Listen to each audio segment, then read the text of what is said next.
1800 के आसपास एक छोटे से गुमनाम गांव में पहाड़ की चोटी पर एक चमकदार ज्योति दिखाई दी। यह ज्योति कुछ देर तक रुकी और गायब हो गई। अगले कुछ दिनों तक रोजाना यही घटना होती रही। गांव वाले बहुत उत्सुक हो गए।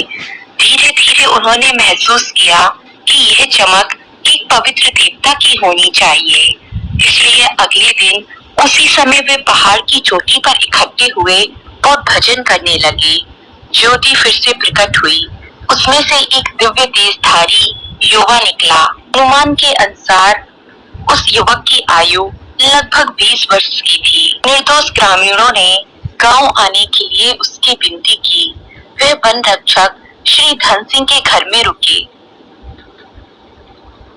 गांव वाले इस युवक को अवधूत बाबा जी के रूप में पुकारने लगे। श्री धन सिंह बाबा जी को एक कमरे में बंद करके रोजाना काम पर निकल जाते थे। एक दिन उनकी अनुपस्थिति में ग्रामीणों ने कमरे का ताला तोड़ा और देखकर चकित रह गए कि अवधूत बाबा जी वहां नहीं थे। कुछ समय बाद बाबा जी पास के एक गांव हैदा खान में प्रकट हुए। खान गांव कुमायूं क्षेत्र का एक छोटा सा गांव है, जहां उन्हें हैदा खान बाबा के नाम से जाना जाने लगा। कई लोग उन्हें महाअवतार बाबा जी के समान मानते हैं। 1922 की शरद ऋतु में बाबा जी कैलाश यात्रा पर गए और वापसी के समय अस्कोतो में रुके थे। उत्तर प्रदेश नेपाल सीमा के निकट राजा श्री करमन सिंह ने उन्हें अतिथि के रूप में स्वीकार किया। जब उनके जाने का समय आया, राजा खुद उस पालकी को लेकर चले जिसमें बाबा बैठे थे। लगभग 4 किलोमीटर जाने के बाद बाबा ने राजा से घर लौट जाने को कहा। बाबा कुछ भक्तों के साथ चलते रहे। जब वे एक स्थान पर पहुंचे जहां काली और गोरी नदियां मिलती थीं, तो बाबा जी जल में प्रवेश कर गए। पद्मासन में बैठकर धीरे धीरे प्रकाश के एक गोले में बदल गए। जाने से पहले उन्होंने कहा कि वह मानव जाति के लाभ के लिए फिर से उपस्थित होंगे। बाबा के गायब होने के बाद महेंद्र बाबा नाम के एक सिद्ध योगी ने उनके बारे में प्रचार करना शुरू कर दिया। महेंद्र बाबा जब 5 वर्ष के थे, तब एक योगी उनके पास आए और उन्हें प्रसाद के लड्डू दिए। वे उस योगी की ओर बहुत आकर्षित हुए और उनसे प्रार्थना करने लगे। जब वे बड़े हुए तो उस योगी की तलाश में घर छोड़ दिया। उनके माता पिता ने खोज की और उन्हें घर वापस ले आए। स्नातक होने के बाद वे फिर उस योगी की तलाश में निकल पड़े। उन्हें खोजने के लिए महेंद्र बाबा को अनेक कठिनाइयों का सामना करना पड़ा। अपनी यात्रा के दौरान उन्हें एक दिव्य संदेश मिला कि उन्हें अल्मोड़ा जाना चाहिए और वहां उनकी तलाश करनी चाहिए। सन 1949 में अल्मोड़ा में उन्होंने एक महात्मा की कुछ तस्वीरें देखी और उन्हें उसी व्यक्ति के रूप में पहचाना जिसे वे इतने वर्षों तक अपना गुरु मानते थे। महेंद्रनाथ बाबा जी को पता चला कि उनका नाम हैदा खान बाबा था और उनका सिद्ध आश्रम नाम का एक आश्रम था। जब वे आश्रम गए तो बाबा जी वहां नहीं थे, इसलिए उन्होंने अपने आप को एक कमरे में बंद कर लिया और प्रतिज्ञा की, जब तक हैदा खान बाबा के दर्शन नहीं होंगे तब तक वे अपनी योग मुद्रा से बाहर नहीं आएंगे। हैदा खान बाबा ने उन्हें दर्शन दिए और उन्हें भविष्य के काम के लिए मार्गदर्शन दिया, आशीर्वाद दिया। महेंद्र बाबा तब वृंदावन आए और सदा शिवकुंज नामक एक आश्रम की स्थापना की। जल्दी हैदा खान बाबा के सभी पूर्व शिष्य उनके आसपास इकट्ठे हो गए। महेंद्र महाराज अपने शिष्यों के साथ सख्त अनुशासन और अपनी योग सिद्धियों के लिए जाने जाते थे।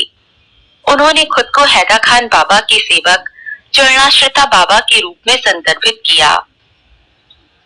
उन्होंने सभी से कहा कि हैदा खान बाबा फिर से प्रकट होंगे। हैदा खान बाबा स्वयं सदाशिव हैं। महेंद्र महाराज ने दोनों हैदा खान आश्रमों का विकास किया। उन्होंने कटगड़िया आश्रम में एक छोटा सा मंदिर बनवाया और बाबा जी की मूर्ति स्थापित की। शिवरात्रि के 4 दिन बाद सन 1957 में स्थापना दिवस की पिछली रात को 1000 से अधिक भक्त कटघरिया आश्रम में एकत्रित हुए और पूरी रात प्रार्थना करते रहे। आधी रात के आसपास भक्तों के बीच में एक दिव्य ज्योति प्रकट हुई और जमीन से कुछ फीट ऊपर खड़ी रही। इस प्रकाश से बाहर निकलकर हैदर खान बाबा जी ने भौतिक रूप से दर्शन दिए। कुछ मिनटों के दर्शन के बाद वह प्रकाश में पुनः विलीन हो गए और वह प्रकाश स्थापित मूर्ति में समा गया। स्थापना समारोह के बाद महेंद्र महाराज और कुछ चुने हुए भक्तों ने सहज भाव से महसूस किया कि मूर्ति का दिल धड़क रहा था। महेंद्र महाराज ने कई चमत्कार दिखाए। उन्होंने हमेशा जोर दिया कि वे जो कुछ है हैदर खान बाबा के आशीर्वाद के कारण है। अनपढ़ लोग, उच्च विद्वान, संगीतकार सभी उनके भक्त बन गए। जो लोग मृत्युशैया पर होते थे उन्हें जीवन में वापस ले आया गया। गरीब लोग धनी हो गए और निसंतान दंपतियों को बच्चे हुए। कई वर्षों तक महेंद्र बाबा ने उपदेश दिया कि हैदर खान बाबा इस दुनिया को बदलने के लिए वापस आएंगे। उन्होंने वर्णन किया कि वे कैसे दिखेंगे। महेंद्र महाराज ने 1969 में महासमाधि में प्रवेश किया। जब उनके शरीर को शमशान घाट ले जाया जा रहा था तो हजारों भक्त आंसू बहा रहे थे। उस समय उनके मृत शरीर ने हाथ उठाकर अपने सभी भक्तों को आशीर्वाद दिया। यह नजारा आज भी वृंदावन के कुछ निवासियों को याद है। 1970 में हैदर खान बाबा जी एक गुफा में प्रकट हुए थे जिसे हजारों वर्षों से पवित्र माना जाता है। कुमायूं पर्वत कैलाश की तलहटी में पवित्र गौतमी गंगा के निकट हैदर खान बाबा एक छोटे से गांव में विराजे थे। उनका कोई परिवार नहीं था। वे 18-20 वर्ष के युवा के रूप में प्रकट हुए थे और उन्होंने महान ज्ञान और देवीय शक्तियों का प्रदर्शन किया। हैदर खान बाबा को ग्रामीणों ने कभी कभी लंबी सफेद दाढ़ी वाले बूढ़े के रूप में तो कभी बिना दाढ़ी वाले एक सुंदर युवक के रूप में देखा। एक ही समय में उनसे बात करने वाले दो लोगों ने उनका अलग अलग स्वरूप का वर्णन किया। उन्हें एक ही समय में अलग अलग स्थानों पर देखा गया था। उन्होंने महीनों तक कुछ नहीं खाया, फिर भी उनकी ऊर्जा असीम थी। बद्री प्रसाद शर्मा जी ने एक बार ये कहानी अपने पिता हरि किशन शर्मा जी से सुनी थी कि श्री महेंद्र बाबा जी और उनके शिष्य एक अजीब रास्ते से जा रहे थे। जब वे एक ऐसे स्थान पर पहुंचे जहां पर 4 गलियां थीं, उन्हें पता नहीं था कि कौन सा रास्ता उन्हें वृंदावन ले जाएगा। तभी एक शिष्य ने महेंद्र बाबा से कहा, पता नहीं कौन सी सड़क वृंदावन की ओर जाएगी, कोई नजर नहीं आ रहा जो हमें सही मार्ग दिखा दे। श्री महेंद्र बाबा जी ने अपने शिष्यों को भोले बाबा से प्रार्थना करने के लिए कहा। जब वे प्रार्थना कर रहे थे, अचानक एक नंदी आया। श्री महेंद्र बाबा जी बोले, भोले बाबा ने हमारी मदद के लिए नंदी को भेजा है, यह नंदी हमें रास्ता दिखाएगा। श्री महेंद्र बाबा जी और उनके शिष्य उस नंदी के साथ वृंदावन तक पहुंचे। जब पीछे मुड़कर देखा तो नंदी गायब हो गया।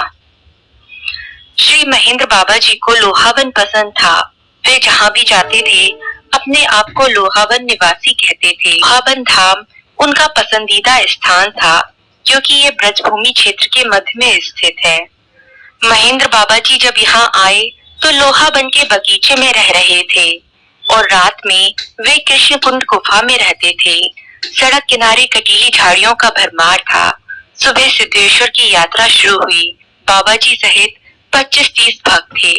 वे सभी पथरीले और कंटीले रास्ते पर चल पड़े।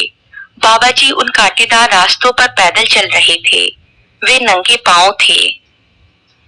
वे आगे आगे और सभी उनके पीछे थे। बाबा जी ने बहुत तेजी से आगे बढ़ते हुए हमें एक पहाड़ दिखाया और कहा, ये है सांबा सदाशिव का शिवलिंग और पर्वत पर एक छोटा सा पानी का तालाब है, लेकिन शिवलिंग कभी भी पूरी तरह से पानी में नहीं डूबता। यह अपने आप में एक चमत्कार है। इस शिवलिंगम की स्थापना देवगुरु बृहस्पति ने की थी। एक पत्थर की सीढ़ी पर चढ़कर सभी को राहत मिली। थोड़ी देर बाद सभी को भूख लगने लगी। जब हम सिद्धेश्वर पर्वत पर पहुंचे तो नजारा अद्भुत था। महल के शीर्ष पर एक हवन कुंड था और श्री हैदर खान बाबा की धुनी में एक चिमटा था। उस जगह पर बहुत सुंदर घास भी थी। बाबा जी ने मेरे पिताजी को आदेश दिया, हरिओम, जाओ इस जड़ी बूटी को ले आओ, ये हवन सामग्री है। जब घास उखड़ी तो उससे एक सुंदर महक निकली और हवा में फैल गई।